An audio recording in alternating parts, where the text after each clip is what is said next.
I've known Dr. Jim McClona for really over 30 years.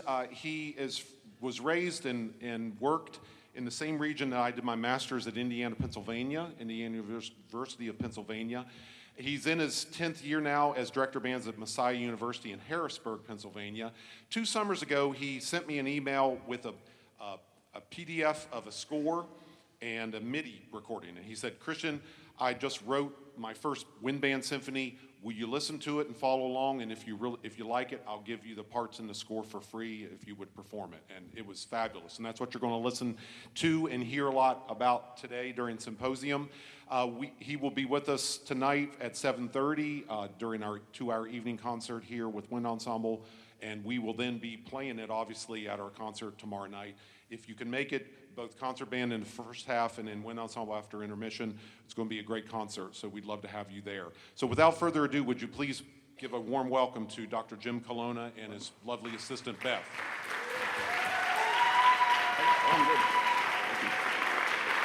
Wow. Okay, so before I get started, I'm just going to say, I usually don't do anything with PowerPoint. That's for science professors. So for me to do this was really exciting. When I was asked to prepare something to talk about the piece and to talk about what it all entails, I was super psyched to do it. So I put it together. I presented it at Messiah University. They gave me a whole bunch of tweaks of things that I can do before I come here. And when I do this today, the same thing. When I talk to you tonight, or if I see you sometime in the hallway or whatever it may be in composition tomorrow, if you think something needs tweaked, let me know, because I'm a conductor. I mean, I do everything based on what's happening in front of me rather than presenting on things that are behind me. So the pursuit of happiness is a pretty serious endeavor for me. And as you can see by the title of this talk, The Pursuit of Happiness, and it's called How I Found My Happiness During My Dark Night of Soul. That's going to change. So that's already a tweak. It's going to turn into How I Compose My Happiness. So one of the things that I have noticed is that the undergrads that are coming to Messiah University are coming in with a lot of heavy things, a lot of anxiety, a lot of depression, and I'm working with students that even though they're coming in and performing well, they get overwhelmed really quickly. So for instance, say in Wind Ensemble, if a first-year student comes in and the last thing they did was participate in their high school band, where they spent more than half of a semester on a concert cycle, and then they come in and they have 8 rehearsals or 6 rehearsals and a performance. You can imagine how that stress all of a sudden skyrockets for those students. And I started noticing this. Then I started noticing in other areas how depressed some of these students have been, or the anxiety that they were filled with so that they would not disappoint their professors. So then I had to transport myself back to when I was a student and think about all the causes and things that could be. And then I realized I didn't have half of the things that my incoming students had. My life was without internet. Email was just starting by the time I graduated college. It was so cool to go onto a chat site and talk to someone in Australia. That was the extent of what I had back then. I didn't have to worry about other things. So what I found a few years ago is that I would go home from work and open my phone and I would start scrolling Instagram. Yes, I'm on Instagram. You don't want to follow me on Instagram unless you like cycling and pizza. Those are the 2 things that I post about and talk about. And sometimes my kids. They're very secondary. But I was scrolling through Instagram, and what I started noticing is I would stop on something that was pretty awful. So things like the divisions that we have in our world right now, political division. All right, I'd go on and I'd see, oh, we have to hate this person because they don't support this, and we have to dislike that person. And I would look at that, and I would go, oh, wow, and get sucked in. Scroll, oh, there's dogs. Cool. Scroll, more political. And I thought, I wasn't feeling really great about what I was seeing. Then I'd scroll a little further down, and I would see religious division. We don't like these people because they believe in that, and we don't like these people because they believe in this version of their guru that floats around in the clouds somewhere. And it became this really divisive thing.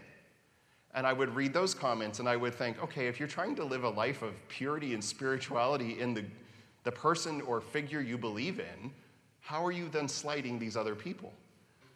Wouldn't it be great if you met someone who followed Islam that believed in as much of what they believe as you believe in your Christianity? Instead of saying you're wrong, we celebrate the fact that they're doing the same thing in their way. They're doing the same thing in a way that is beneficial to them, instead of separating. And if you're on Instagram, everyone's separating, right? We've got Palestine and Israel. We've got all these things going on all over the world. Russia and Ukraine, politically, religiously, whatever it looks like, you see it and you just get sucked in. More tragedy, more tragedy. This happened or that happened. Right? Then we get to racial division. I came from Punxsutawney, Pennsylvania, home of the groundhog. So on February 2nd, I have a little beast that comes out of the ground that the whole world watches that predicts the weather. Right? There was nobody in my town that didn't look like me. When I went into the United States Army band system, everybody looked different than me. Now, it wasn't a shock. I figured something like that would happen, but I didn't know anything about them. So racial division, that's huge. Go again, if you open up Instagram now, considering what's going on in the country, what are you seeing?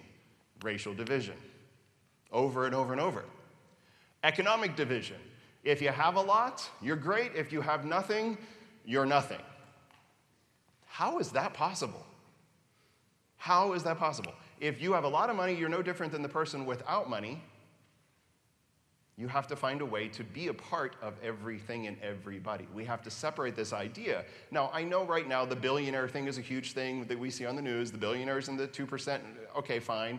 And I do see all of that, and I happen to agree with a lot of that. However, that is not a reason for us to not be taking part with people next to us that are different than us. That is not a reason to ignore and to completely get on somebody because recently could not have fed the children with SNAP benefits. We can't have that mentality.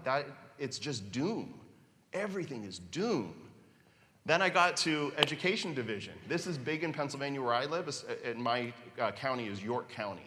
And in York County, we have a lot of people that are highly educated, a lot of doctors, lawyers, and then we have everybody else who were steel workers, coal workers, who still operate factories. We have a place called Dentrite where they make all sorts of things for your teeth. I'm afraid of the dentist, so I don't want to go in and see what they make, but we have all these different people, and yet my county is divided. This school district in Pennsylvania has a lot of people that have a lot of money, therefore their kids get a lot of advantages. This school district in Pennsylvania, parents don't make a lot of money, and those kids get less advantages. That's educational diversity being failed every single time. So I was like, what am I going to do? So I found myself reading all of this stuff and getting depressed. And I thought, and I was doing this every night. Because it's easy, right? You pick up your phone and you go, scroll, scroll, because I'm not talking to anybody. My dog couldn't talk to me. I mean, I think he did talk to me, but I mean, really, we had a nice bond, but it was very, it's not a conversation.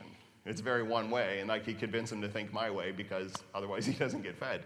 So as I did that, I was like, what am I going to do? So I sat down, and I put my hands on both dogs. You'll see my most important dog in a moment. Put my hands on both dogs, closed my eyes, and I began to meditate. And when I say meditate, I don't necessarily mean what you might see in the movies as meditation. I just quieted myself down. And I took a bunch of deep breaths, and I could feel myself start to change inside. And then I felt each hair of the dogs reach up and touch my fingertips. And I remember thinking, oh, if I were just in the present, instead of looking at Instagram and what I call now death scrolling, going through and seeing all this horrible stuff, maybe my life would be better. So I was like, okay, well, happiness is obviously not out there. We shouldn't be pursuing it. That is a terrible idea, and the symphony is called Pursuit of Happiness. So I apologize if you're playing the piece and you're pursuing your happiness. I still want you to pursue your happiness, but if we're pursuing it, it means it's forever over there and we're always chasing it. Music majors, and music majors to be, right? It's music major for a day, I love it, right? All these people here, that's great. All right, when you think about pursuing your happiness and you are a freshman in college, you think one way about what that means. When you're a senior, you have terror going on, like, is it grad school? Am I gonna have a job to teach music? Am I gonna do, Is that gonna happen? So we're pursuing that constantly. But if we stayed in our present, I have found that happiness is within. It's not external. I always say peace is not something that we can force upon others. It is something we can only be. And in order for us to be happy, we obviously have to be at peace. Be comfortable with who we are. Now, if you are 16, 17, 18 to maybe 21, it's a little harder to have some peace because things are so unsure. If you're still at home, you still have mom and dad and all the public school or your teachers telling you what to do. You don't have a life that you choose. You have a schedule someone else set up. If you're in college, you have more freedom. You can choose to sleep through music history class, which is not advisable, but you could choose to. It's not something you should do. You have more freedom. But do those little choices that you make change your internal happiness? Are you at peace for those decisions? I just heard about recital attendance, and I was backstage sort of laughing because my students do the same thing. And I think, how hard is it? You go and enjoy fantastic music played by a friend and find yourself at peace in that moment. I'm a trumpet player. Do I really want to go hear a soprano sing? Yeah, I guess I'd go, right? But I go and I learn something new, and I'm at peace to engage in that. So peace is something we carry. The abundance we carry is something internal. We don't have it. We can't force it on people. If you're going on a mission, are you there to force your beliefs and peace on another nation? Or are you just going to be at peace and be a part of their community? There's a big difference in that. Then I always say, this is a Ram Dass quote. I'm a big believer in Ram Dass's teachings. I think he's great. I don't see him as a guru, but he says, when I look into your eyes, I see myself looking back. And here's a way to think about it. When you go to the grocery store and you go to buy your groceries, if you get up to that checkout counter and you see the lady across from you as the grocer checkout lady, that makes you the grocery buyer. Nobody identifies themselves as the buyer, and no one identifies themselves as the checkout lady. The checkout lady is just you on the other side of the counter. I'm notorious for this. With my kids, my daughter will say, "You're so nice to the checkout people." Well, think all day. Shink, Apple, 7011, right? They're putting their stuff in the whole time. And people will stand there frustrated because it's not fast enough. People are mad because they put the wrong code in. So you just say, "Excuse me, those are tomatoes, not potatoes. Can you switch the code?" There's no reason to be rude about it, because that person, when they go home, they're not the checkout person. And when you go home, you're not the purchaser of groceries. So I take this very seriously. Everywhere I go, everybody is me looking back. The things I like in people are all the things I like about myself. The things I don't like about people are all the things that are somewhere hidden up here that I don't like about myself. It's that simple. So as I'm writing the piece, I'm like, how do I get this message through in a piece of music? Social media. This is the other issue. So there are composers out there who post on social media all the time. I don't like to post, but I did post that I was coming here. So I did say that because it's important to say, hey, I'm going here, I'm going to do this. But I was in and out. It took me 2 seconds to make that post. And when you look at that post, it takes you less than 2 seconds to understand what it says.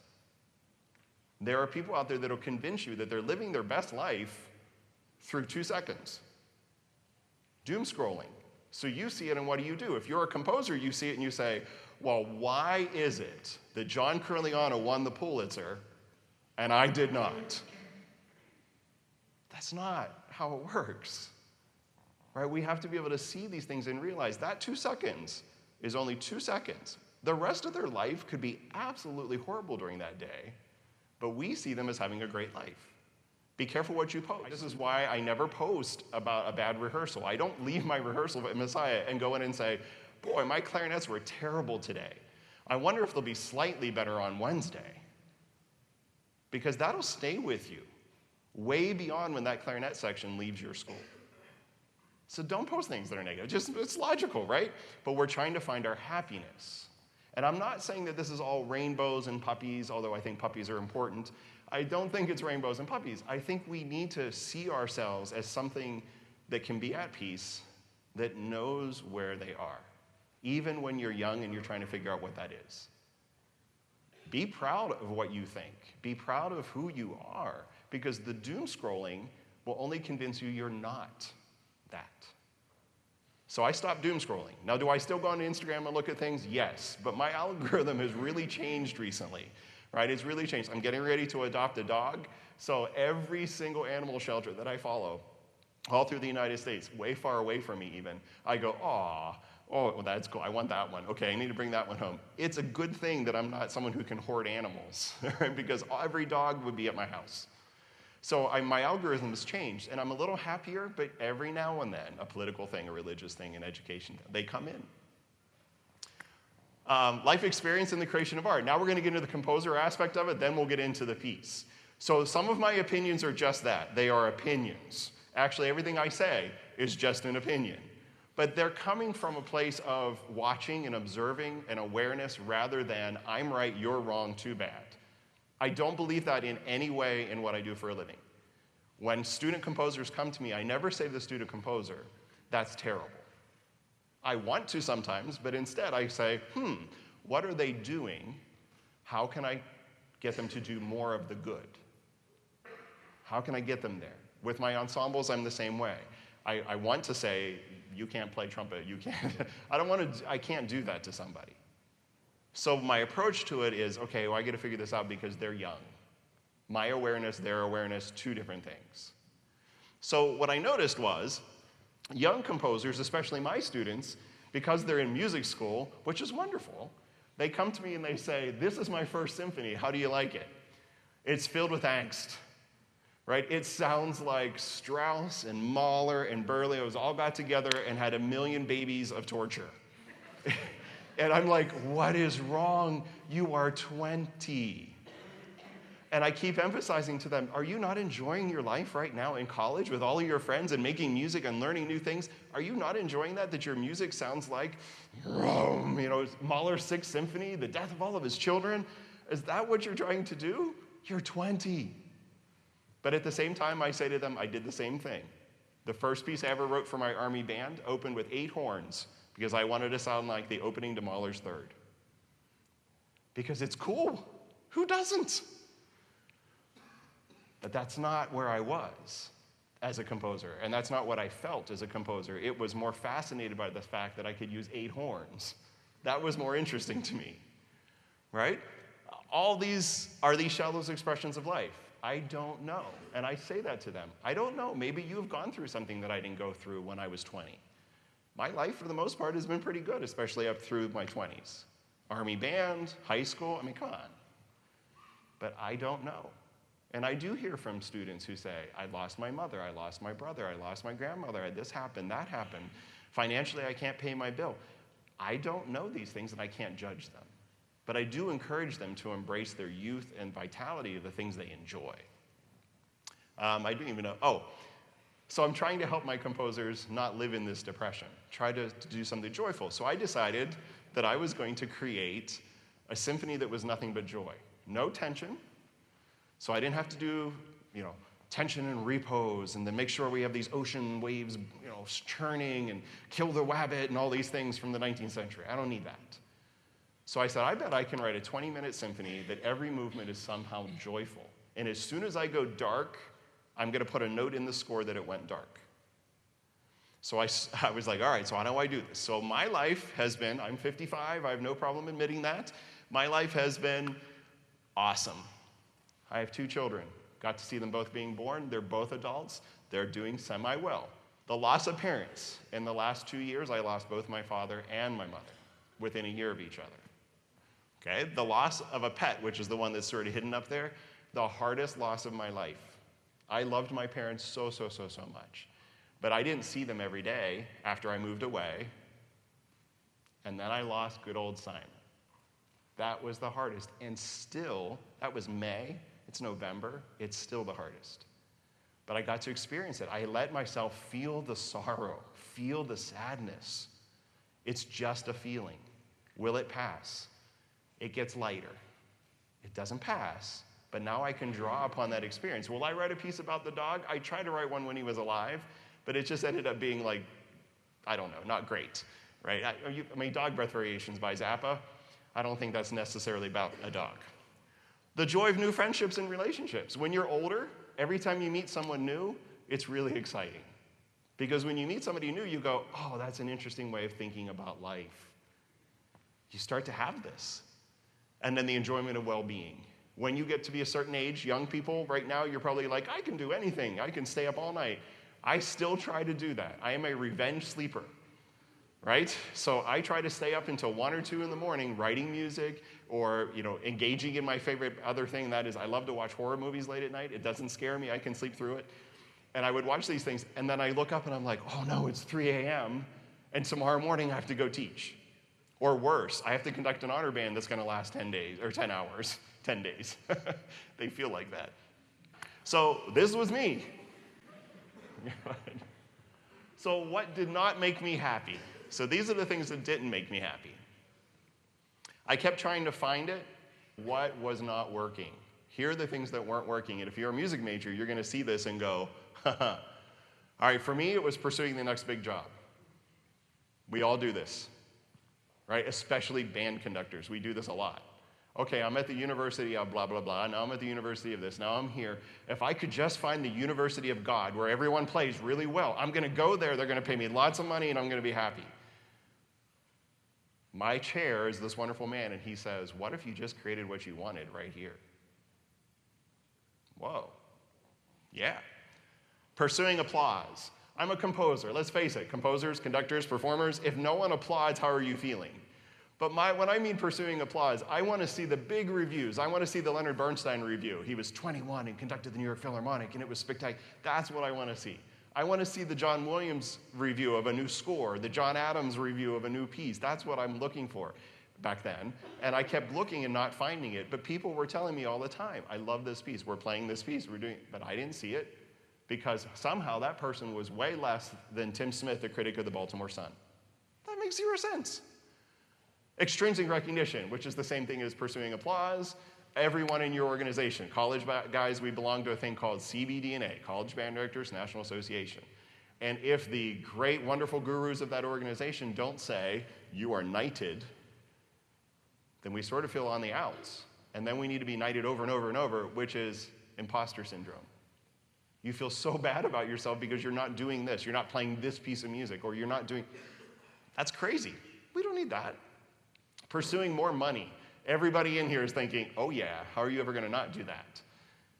I don't know, right? I really don't. Some of my hobbies, I like to make pizzas, and someday I'm gonna have a pizza shop, and I'm gonna pursue money through making pizzas. That sounds fun to me. Now, it may turn into absolute pain, but it sounds fun to me. Will I make a ton of money doing it? I don't know, but I don't care anymore. But some of you that are sitting here are like, I'm a senior in college, I better have some money next year because I have loans to pay. I get that. But pursuing more money doesn't necessarily get you more money.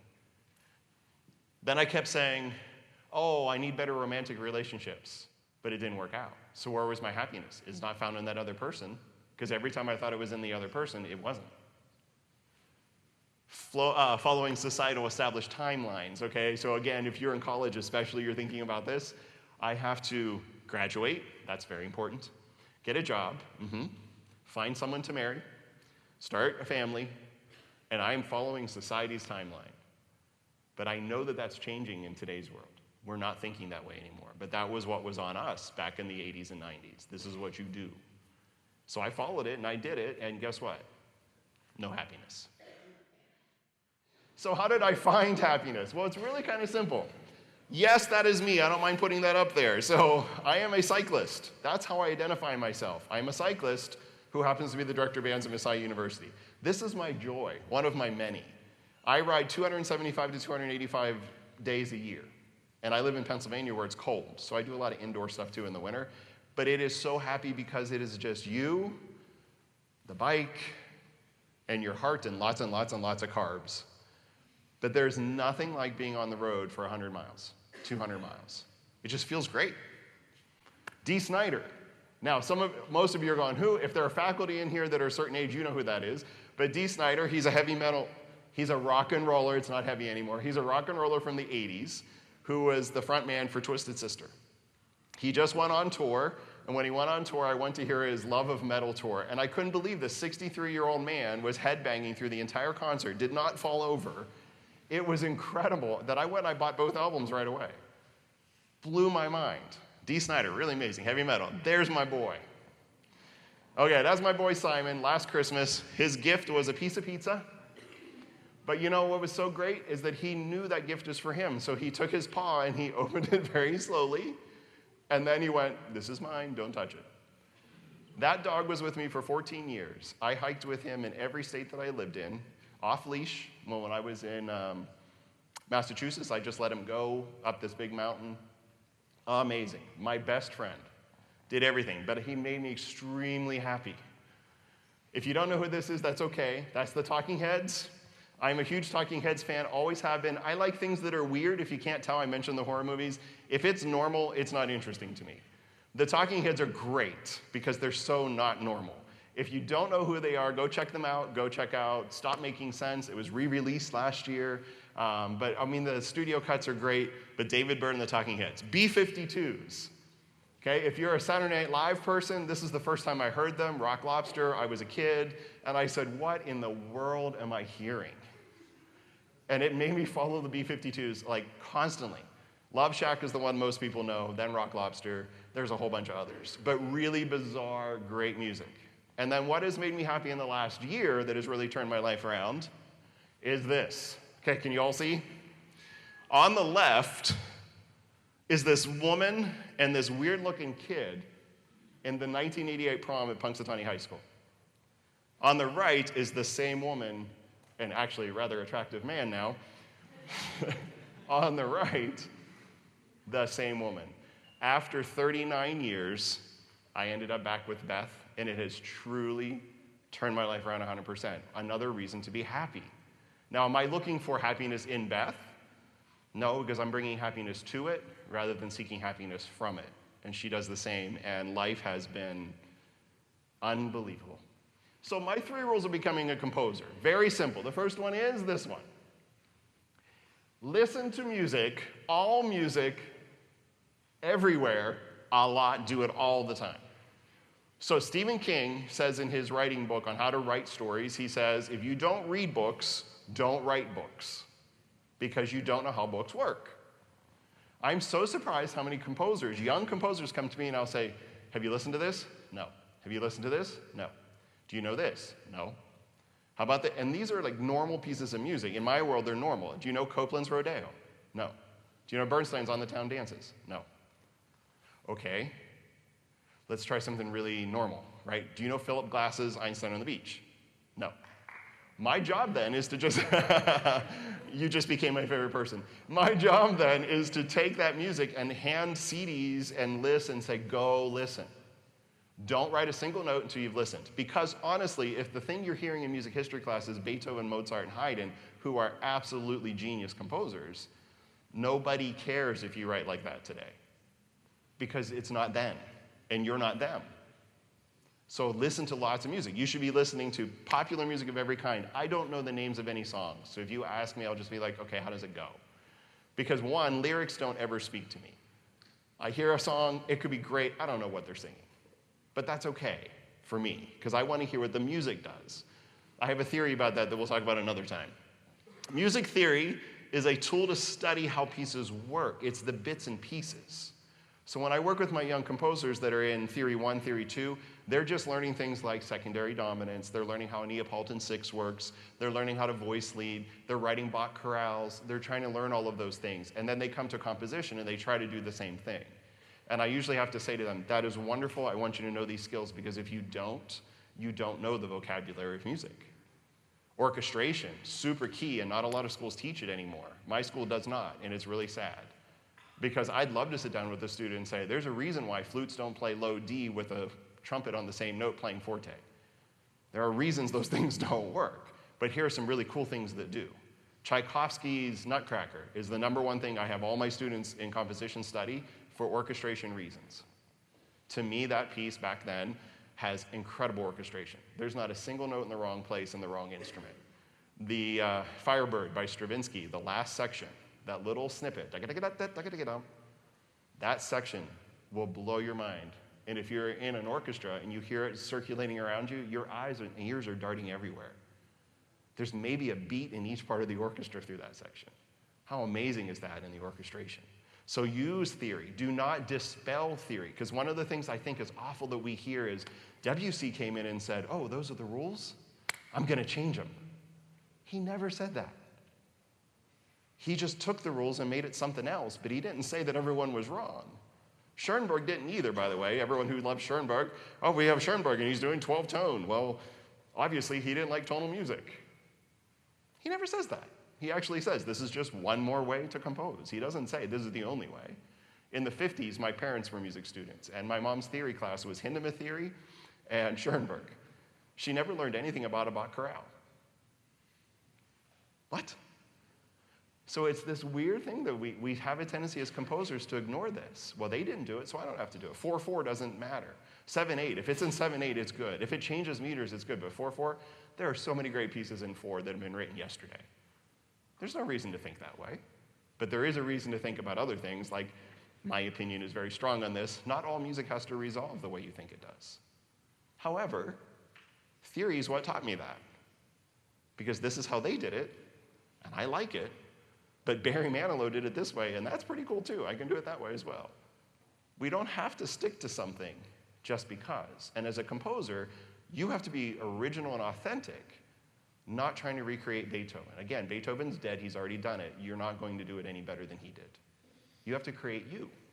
And then the last one is the be authentic part. Do not worry about your voice. I will say that again. If you're in your 20s, do not worry about your voice. Do not worry about your voice. Do not worry about your voice as a composer.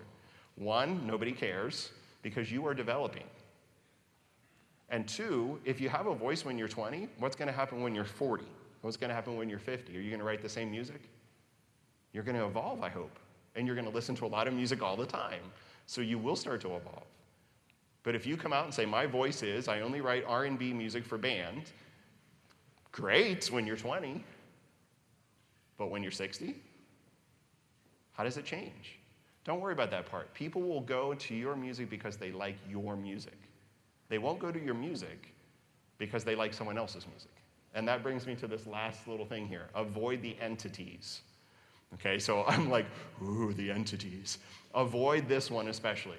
Band, orchestra, choir, chamber music. Those are entities. So in our minds, we say, band music sounds like this, so I write this. Orchestra music sounds like this, so I do this. Band music does this, choir music does this. The entity does not control your creative output. Only you control your creative output. If you write something cool for band, it's cool for band. Be authentic to yourself. So if that means you don't understand that a trumpet can't play a high E for 9 measures in a row, pianissimo, try to write it and see what happens. You'll learn really fast. Because the trumpet player will no longer be your friend, and people will say, yeah, we're not going to play this. But be authentic in the sense that if you hear something, it doesn't matter what it's for, you write it for what you are writing it for. Just try not to let the entity control you. I did it, it doesn't work. Because the entity says, a band piece is 6 minutes long, no longer. Really? Winds in the Wall? A lot longer than 6 minutes.